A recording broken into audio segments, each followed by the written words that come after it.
Começa agora mais uma edição do Jornada, com tudo que é destaque na Justiça do Trabalho. Todas as semanas fazemos uma viagem pelo Brasil, mostrando projetos e iniciativas que beneficiam o cidadão brasileiro. No programa de hoje, uma reportagem especial sobre os 75 anos da Justiça do Trabalho. Em Curitiba, vamos conhecer o projeto Horizontes do TRT do Paraná, que busca dar fim a processos que estavam em arquivo provisório.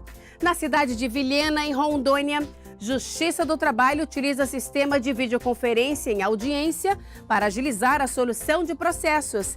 E direto de Brasília, no quadro Meu Trabalho é uma Arte, vamos conhecer as artesãs da Companhia do Lacre, que produzem peças com materiais que iriam parar no lixo, os lacres de latinhas. Tudo isso e muito mais no nosso Jornada começa agora.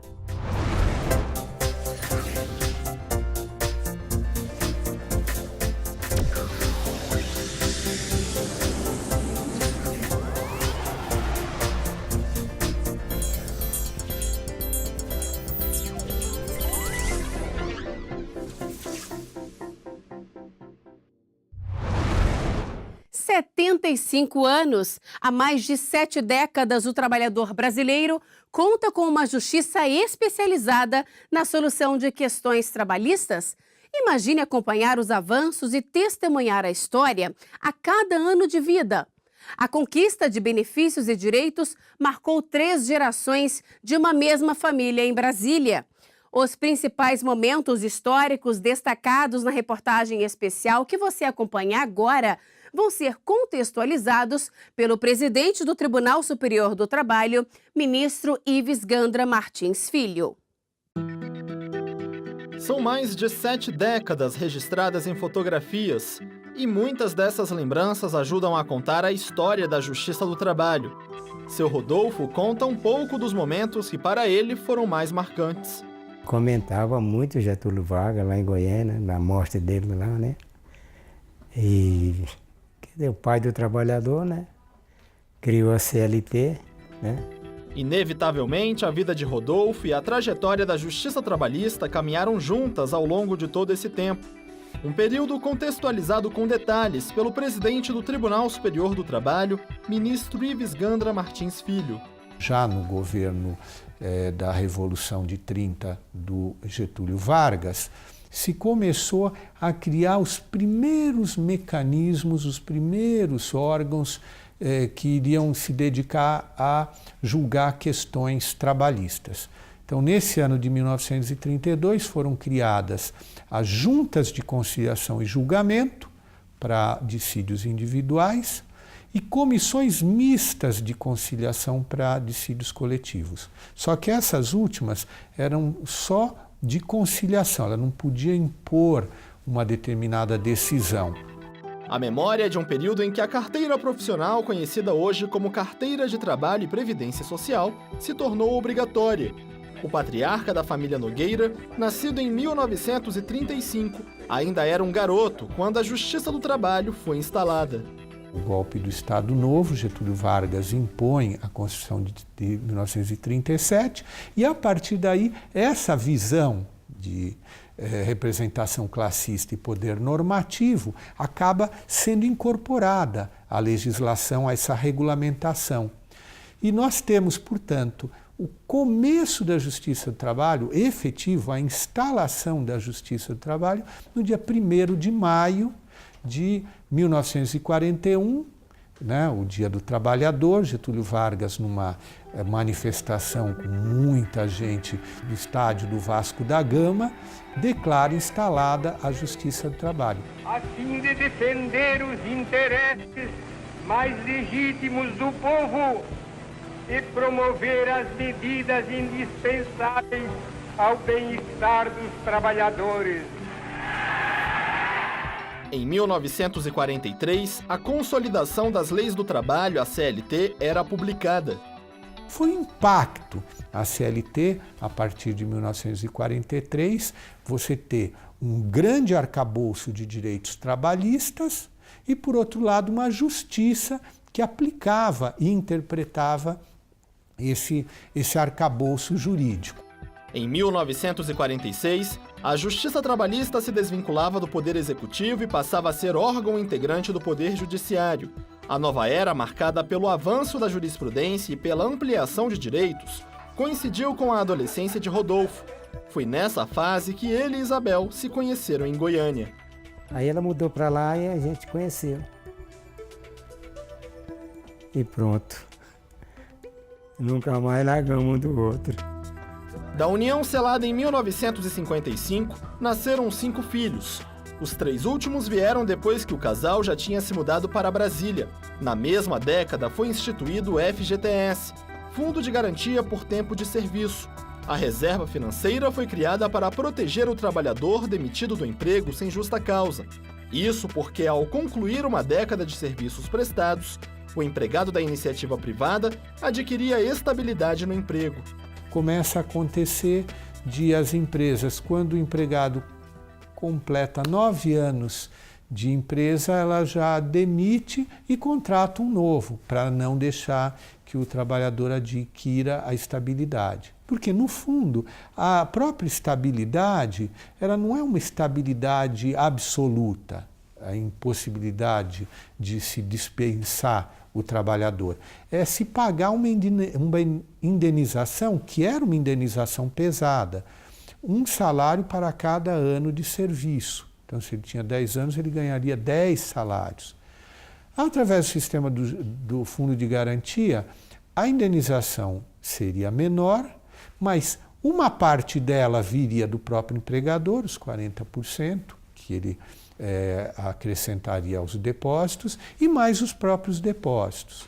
Então foi vamos dizer, uma forma de se conseguir superar esse problema da estabilidade e se garantir o tempo de serviço do trabalhador.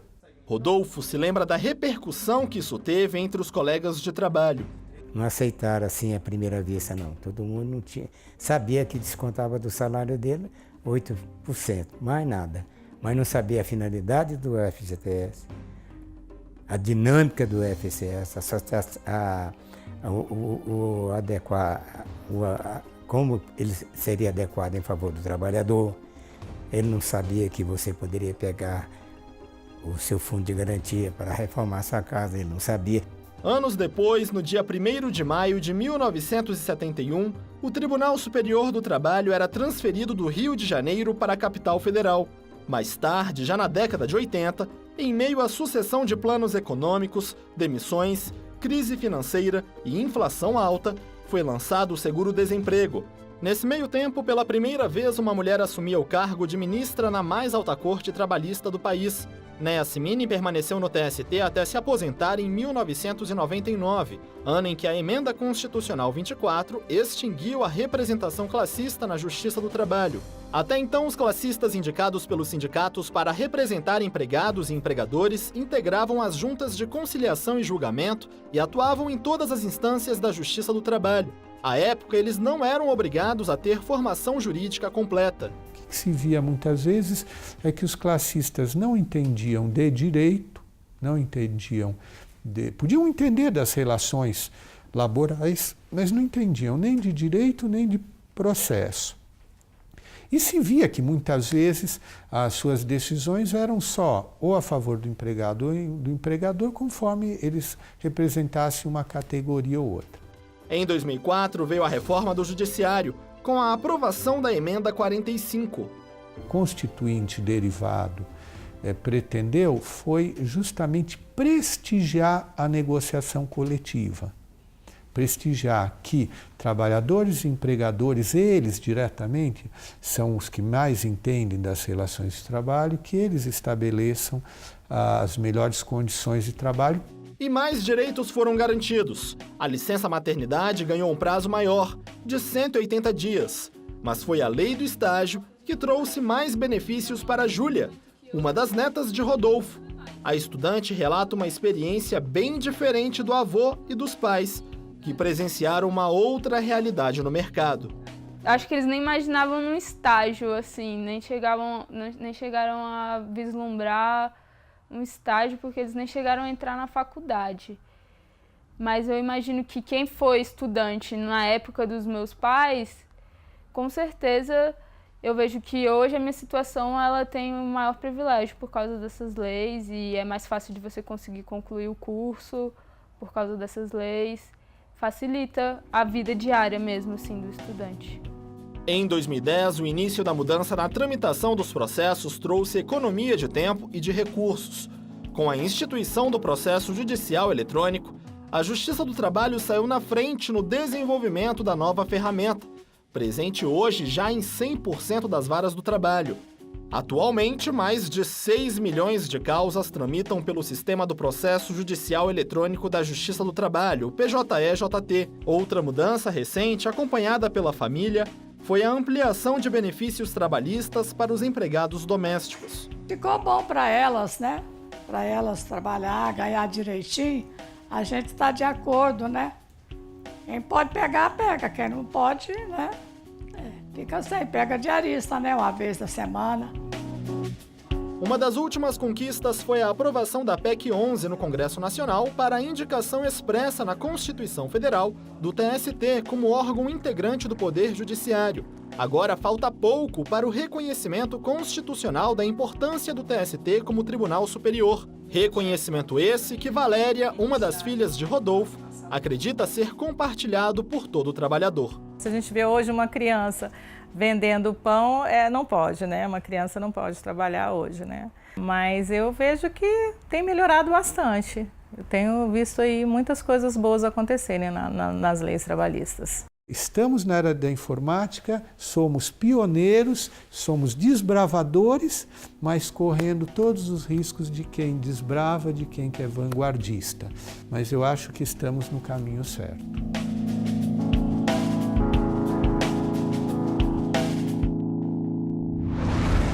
Vamos agora fazer um giro pelo Brasil para acompanhar algumas decisões da Justiça do Trabalho. O TRT de Minas Gerais negou o recurso de uma empresa de cosméticos condenada a pagar R$ 7 mil por danos morais a um ex-empregado que não foi promovido por ser homem. Uma testemunha confirmou a preferência por mulheres para o exercício da função de gerente. A Justiça do Trabalho considerou a conduta discriminatória, ferindo o princípio da isonomia. Um motorista de caminhão da empresa JBS obteve direito ao pagamento de horas extras com base na lei dos caminhoneiros. Ele comprovou à Justiça do Trabalho sul-mato-grossense que trabalhava cerca de 16 horas por dia, com intervalos de apenas 30 minutos. O motorista deve receber ainda adicional noturno, descanso semanal remunerado e indenização pela supressão dos intervalos inter- e intra-jornada. Da decisão, ainda cabe recurso. O TRT de Goiás negou o pedido da empresa Home Center Materiais de Construção para anular auto de infração aplicado pela fiscalização do Ministério do Trabalho por não preenchimento de vagas reservadas a reabilitados e portadores de necessidades especiais. A empresa alegou que não fez as contratações pela dificuldade de encontrar candidatos. Mas os desembargadores consideraram que não ficou comprovada a efetiva mobilização para preencher os postos. A empresa pode recorrer da decisão. Daqui a pouco, em Curitiba, vamos conhecer o projeto Horizontes, que busca dar fim a processos que estavam no arquivo provisório do TRT paranaense. E ainda hoje, as peças feitas pelas artesãs da Companhia do Lacre em Brasília. Nós voltamos em instantes.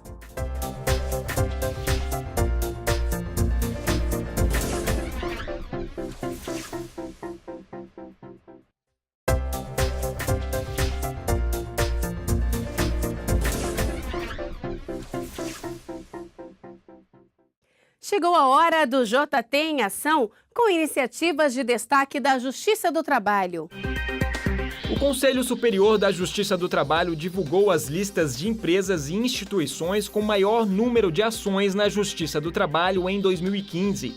A União está em primeiro lugar, com quase 16 mil processos, seguida por bancos privados.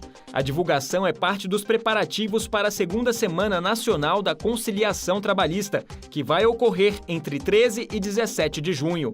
Empresas e instituições interessadas em firmar acordos têm até 13 de maio para indicar os processos ao Tribunal de Origem.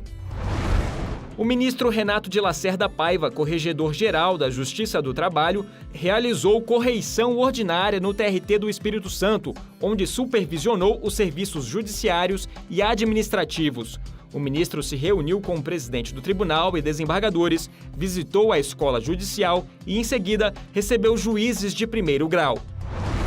Foi inaugurado o novo Foro Trabalhista de Montes Claros, no norte de Minas Gerais. O terreno de quase 3.000 metros quadrados foi doado pela Prefeitura Municipal. As instalações são modernas, com capacidade para abrigar as 3 varas da cidade. O objetivo é facilitar o acesso à justiça e oferecer mais conforto aos cidadãos que procuram o foro. Criado pelo TRT do Paraná, o projeto Horizontes busca dar fim a processos que estavam parados, com a execução suspensa por falta de localização de bens de devedores trabalhistas. Com o projeto, cerca de 4.000 processos que estavam no arquivo provisório do tribunal foram solucionados.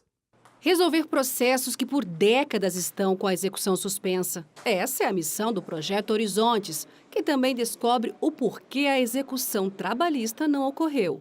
Isso ocorre, via de regra, por 2 situações.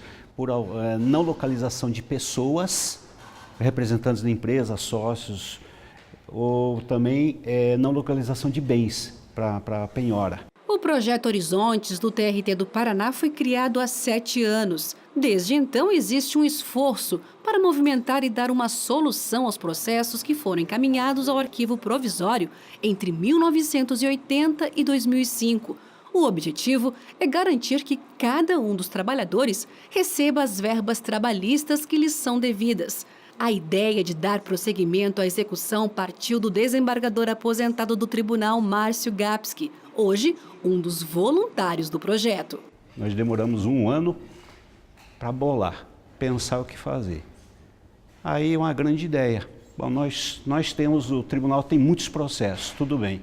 As faculdades de direito têm muitos acadêmicos, muito bem, eles precisam de prática jurídica. Então eles vão fazer prática jurídica nos nossos processos. E é assim até hoje. Os estudantes de direito ajudam a resolver os casos. Em uma primeira fase, alunos de 10 faculdades de direito de Curitiba conhecem os processos e descobrem o porquê foram suspensos. Depois, na prática, os universitários trabalham para achar uma solução.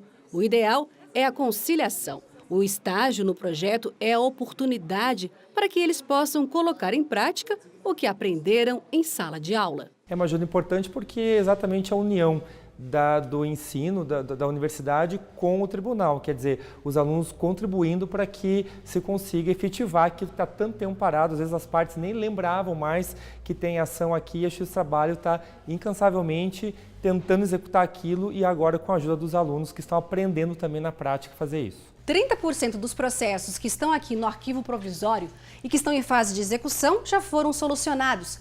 Aqui, magistrados, servidores, voluntários e estagiários realizam um verdadeiro trabalho de detetive para encontrar devedores em ações trabalhistas e garantir o pagamento de empregados que tiveram que procurar a justiça para receber o que é deles por direito.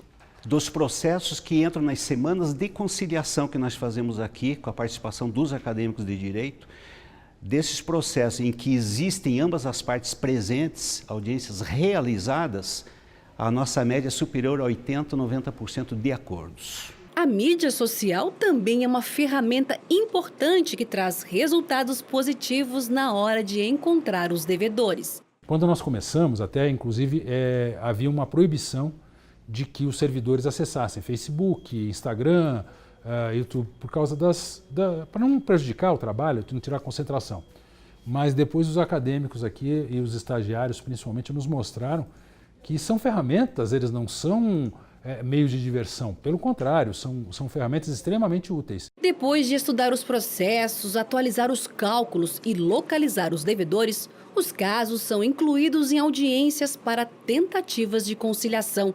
Caso não haja acordo, a execução é feita com o valor originário. Para a localização dos devedores, o Projeto Horizontes conta com a ajuda de muitos convênios, como o Bacenjude, Sistema para Envio de Ordens Judiciais ao Sistema Financeiro Nacional, o Infojude, que permite ao magistrado pesquisas na base de dados da Receita Federal, o Renajude, sistema que vincula o Poder Judiciário ao Denatran, e o Simba, que permite acesso do Judiciário às movimentações bancárias, além de outros convênios estaduais. O vice-coordenador de apoio à efetividade da execução, desembargador Cássio Colombo Filho, do TRT da 9ª Região, lembra que existem pessoas que, quando informadas de que o credor foi localizado, nem se recordam mais da ação. Essa moça prestou serviço por volta de 96, 97, foi ajuizar a sua ação trabalhista em 98, mas ela ficou muito satisfeita, primeiro, de saber que o judiciário deu um retorno para ela,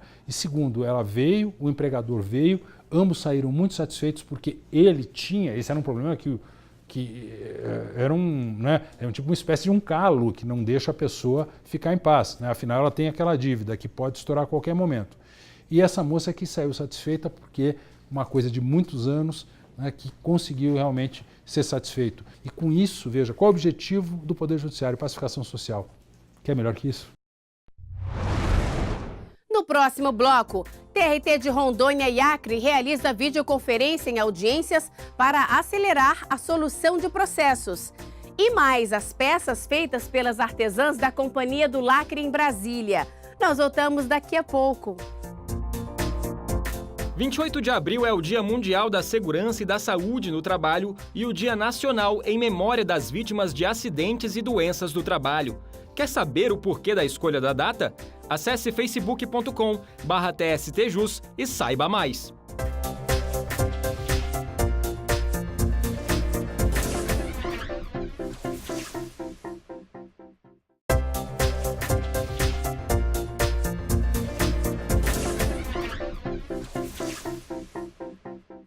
Vamos até a cidade de Vilhena, a mais de 700 quilômetros da capital de Rondônia, Porto Velho. Lá é utilizado o sistema de videoconferência em audiência para acelerar a solução de processos trabalhistas. Veja só. Sistema de videoconferência Hangout, utilizado pela 2ª Vara do Trabalho de Porto Velho, possibilitou pela primeira vez a participação em tempo real das partes, com a presença do advogado e preposto na sala de audiências em Porto Velho e dos reclamantes e seu advogado em Vilhena. O ganho para a parte e para o próprio Poder Judiciário. Para a parte, evita-se um deslocamento normalmente custoso, seja com relação ao transporte propriamente dito e a própria estada aqui na cidade, de pessoas que vêm aí de lugar distante, 700 quilômetros, 780 quilômetros, Vilhena, Porto Velho. O advogado dos reclamantes falou que é uma conquista das partes que se encontram distante do local da audiência. O benefício é muito grande, que as partes muitas vezes encontram dificuldades para sair de Vilhena a Porto Velho, são 700 quilômetros. Isso evita que se pratique a injustiça, muitas vezes pela ausência de uma das partes ou de testemunhas. O juiz titular da Vara do Trabalho de Vilhena destacou a relevância do aspecto jurídico proporcionado pelo sistema de videoconferências. A ideia de fazer audiência remota, com certeza, ela é fantástica. Não só porque vai atender o princípio de economia processual, e esse princípio tem sim a vertente de diminuir os custos de todos aqueles que operam no processo, e isso envolve deslocamento, envolve estadia, mas também contribui para a segurança jurídica. Para o judiciário, penso que o aspecto relevante é a questão da segurança jurídica, da nossa tranquilidade em trabalhar, fazendo com que o próprio magistrado, de forma remota, ouça as partes e sinta, através da câmera do vídeo, todas as impressões que a parte transmite ao depor ao juiz. Então, realmente, ambos ganhamos, tanto o reclamante como o Poder Judiciário. Lacres de latinhas de refrigerante que não serviriam para nada são peças fundamentais nas mãos de 34 artesãs de Brasília. A associação, chamada de Companhia do Lacre, usa esses objetos para fazer roupas, bolsas, cintos e utensílios para o lar. É o que você confere no quadro Meu Trabalho é uma Arte.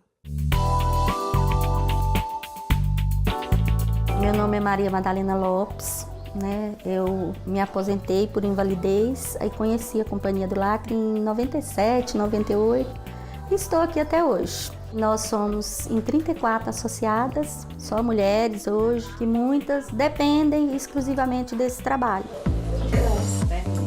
Entramos com o Sebrae, né, a parceria com o Sebrae, e começamos a trabalhar. Aí abriu-se a associação, que é sem fins lucrativos. As peças são de cada artesã que faz, então, e é feito por produção. Quanto mais você faz, mais você ganha.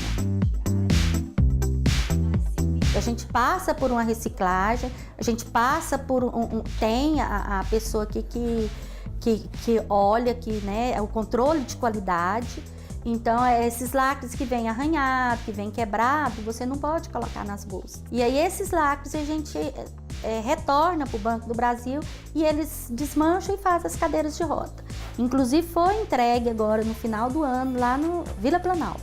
Foi entregue a primeira cadeira de roda feita através dessa nossa parceria com eles.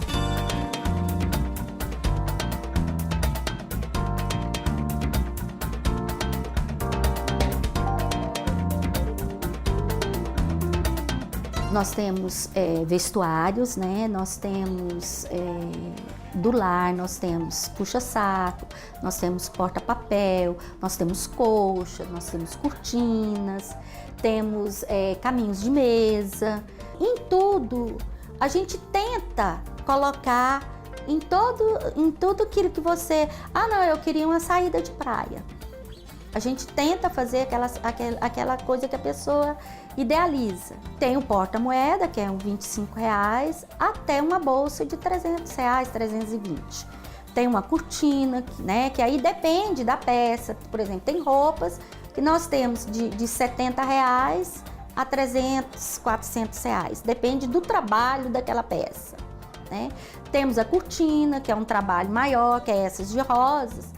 E essa rosa ela é mais difícil de se fazer. Então, ela em média R$670 a R$720. Depende da metragem dela.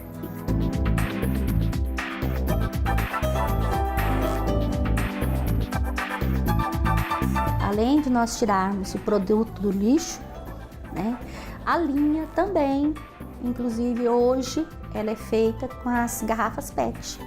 Então, nosso trabalho é todo de sustentabilidade, né? Então, fica assim, é um trabalho completo. Tem vez que nós temos pedido 2.000 peças. Já tem mês que vem 700, 800 peças. Mas, em média, quando a gente não tem pedido, a gente já faz, porque nós temos as exposições. Nós temos, por exemplo, nós expomos na Casa Cor, em todas essas exposições, inclusive, né, fora, né, de Brasília. Tudo que você constrói é uma arte. Então, você pegar aquilo do lixo, trabalhar com aquele produto que você sabe que não é maleável, e você construir uma peça é uma arte. E eu acho que a gente sempre diz, é o lixo que transforma em luxo, né? E um luxo que você ainda, além de tudo, você ainda está contribuindo com a humanidade.